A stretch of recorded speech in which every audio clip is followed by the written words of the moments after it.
Alright, this joint should be a lot quicker because I literally don't think anything of this chapter. It was very small. So Shingeki no Kyojin AoT chapter 126. The Return of Levi. There's nothing else to say. The Return of Levi. So Han Zoe somehow swam her ass while holding Levi and made it out. This woman is omnipotent at this point. Um, as we know, the Ackerman Zenkai boost is just too much. Um, roughly, she understands that Zeke is goaded and escaped, but even for instance, we assume that Aaron's been betraying Zeke. As long as the Eagerists rule the island of the spinal fluid, we're going to be wanted. So they're not complete. Excuse me, not completely up to date with the events of the rumbling, essentially. And I believe, yeah, what a flashback. That was a crazy scene. I believe this is where she is connected to the paths. She has her paths moment. Yeah, Han just been through it, bro. And now she, I think, has a general understanding of what's happening. So Zeke's headed for Shiganshina. The Jaeger is about a half day since then. And yeah, Levi just going through it. I don't think he gave Zeke's regeneration powers enough credit because you essentially need it to actually. What the fuck? What? Yeah, yeah, yeah. Fuck this site. You have to literally murder a Titan to murder a Titan. Even in human form, you have to murder a Titan to really have him dead. Any other situation you can recover. I mean, essentially, these Ackermans have Titan-like endurance. They just don't have Titan-like regeneration. So if Levi himself can understand why he'd be able to survive the fucker he survived, I don't know. So looking at this now, I think that I turn my AC off. So really, I think that this pairing is interesting. I think it's really interesting. It's like the old good, the who's left of the old guard, and as we get to this point, we know that Levi is going to. I think Levi is going to be the one to. I think he's going to have a chance to kill Zeke, and he's not going to do it. Essentially, I think that's what's going to happen. So we got Big Mouth here again. Can you imagine? I know this isn't PG rated, but the sloppy. Never mind. I'm gonna stop. Um, it seems like you have strength on par than 9 times, but how do you intend to dodge my bullet like that? Jeez. Fucking chair saw my eyes and Ackerman. Look at that. That's Chair Sama Eisen.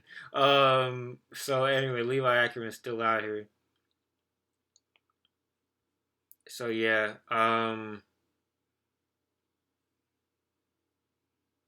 So being connected to past, I guess she could see the Titan itself.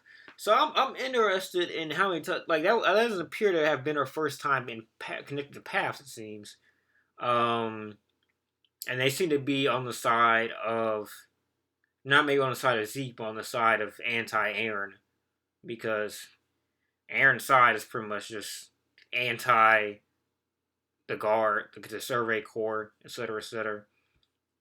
Can you imagine trying to sleep in this situation? You have fucking Titans about to destroy the entire fucking planet, and you're trying to sleep. Like, this is me. John, this would be me. Mikasa, she's fucking horrible. Like, Mikasa these days is just pathetic. She's just morose. What's the phrase by Lil Ugly Mane? Morose and lugubrious.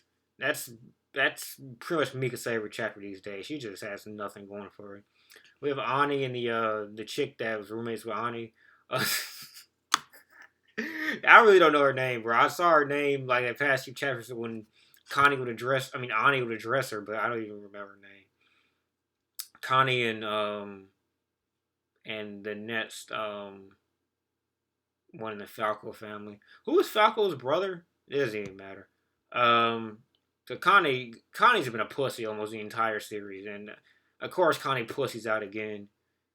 And another soliloquy in the forest out loud that has no sense. And yeah, another person fucked by a soliloquy.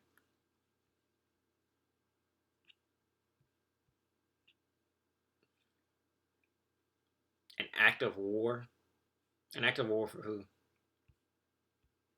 I understand wanting your mom alive, but I don't understand.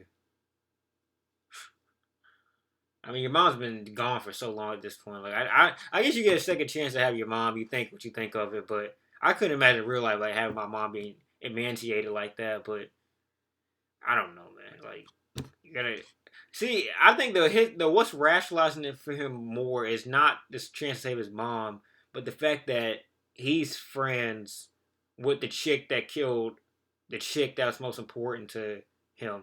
Like, Sasha was probably the most important female, and Connie, not Rainer, John, pretty much every male that isn't Aaron in the survey or Armin in the survey corps. I believe Sasha was that important to them. So I think just that he's like associated with that evil of Gabby. That's why he can get it done. But yeah, a little funny moment for Connie, trying to put his, shade and fraud on, and trying to okey doke to do it, and it almost worked. I mean, it dead ass almost worked. And until Gabby and Armin came along, it almost worked. And yeah, he didn't know that he was a Jaw Titan, so yeah. He also does know, as he'll say soon, that even if he got cut, he'd be fine. Galliard, that his brother Galliard, or is that's his brother, right? Galliard. Uh, so yeah,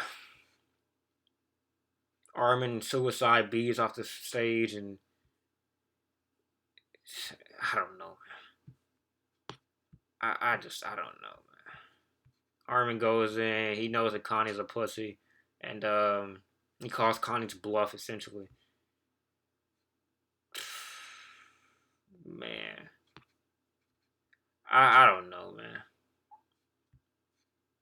I don't know. It's like we have. If you look at a survey corps, in a present sense, a lot of these guys suck now. They're like the Z Warriors. There's a couple that are really cool. Like, okay, Aaron's Goku. Okay, who would be? I want to say Vegeta, but Vegeta's like not an OG Z Warrior. So I'm trying to figure out like who else in the Z Warriors matters. Like Piccolo, maybe Gohan. I guess Gohan counts as a Z Warrior, I suppose. I mean, he should. So who's Gohan here? Armin? Is Armin Gohan? Nah, no. That's too much respect for Armin. Because Gohan's a roller coaster. He had the peak, and now he's kind of trying to get back right. I guess that might be Armin, but where's Armin's peak at? I guess his peak figuring out a way to stop Bert Hope. Is that his Super Saiyan 2 cell? I guess.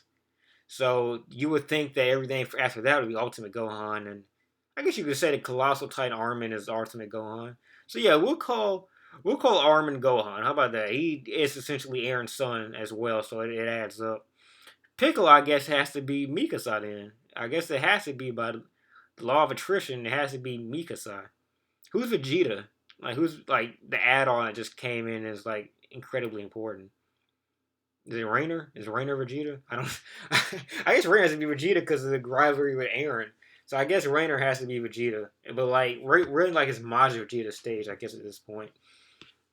That's just my little preamble. This is really like a useless chapter. I mean, there's nothing this chapter does other than like this is a funny part. So I don't know who this woman is. I don't remember. But this scarf.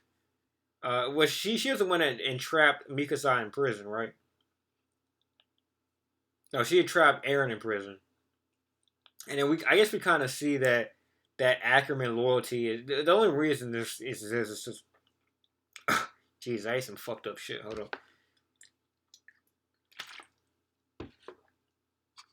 God, my Panda Express fucked my stomach up. So we see that she still has that emotional loyalty to Aaron. That's pretty much what that scarf means. That she can't throw away that attachment to Aaron. Um. So yeah, we see the pretty much the Jaeger supporters. Pretty much that's what they are. Um. That is who is this guy's name? I forget his fucking name every time I see him.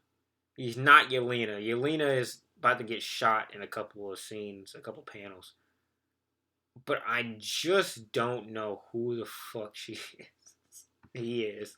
I can't figure out for the life of me who this motherfucker. Anyway, so at this point, um, the vast majority of the town is on Aaron's side. I mean, just by the law, like I want to live. Fuck them. That's basically what they're at this point.